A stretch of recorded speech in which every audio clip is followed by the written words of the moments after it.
All right. I know. So you do 48 hours. You do eliminators.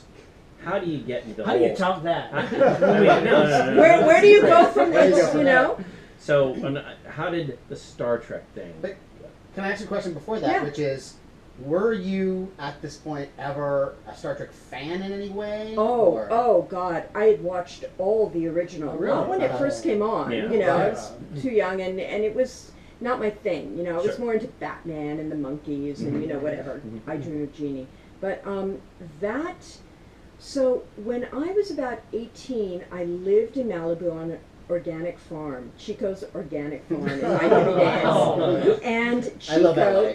I know, LA, I do love LA because for that reason, I was just talking about this, that you can just be, you know, whatever you want to be here. Right? Yeah, it's true. But let's hold hands. I was living in, you know, up in Malibu, across from the band, by the way. Wow. Mm-hmm. Wow. Right. And so Chico was an 80-year-old Italian immigrant who bought 6 acres after the war in Malibu.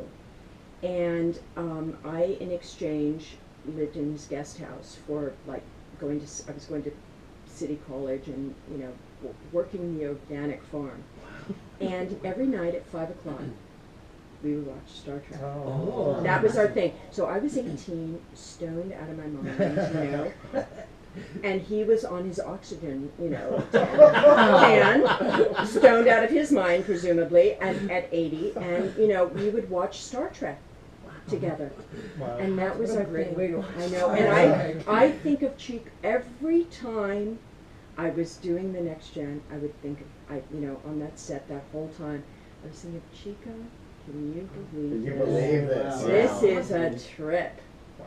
Yeah, So you definitely were aware of the show. You enjoyed the original show. of course. Yeah. So. Yeah, but I, you know, I learned about it in syndication when it first Right, went on. right, You know, yeah. because it just was great. You know, Right, and right. it became a ritual. You know, it was a ritual to watch Star Trek. Totally.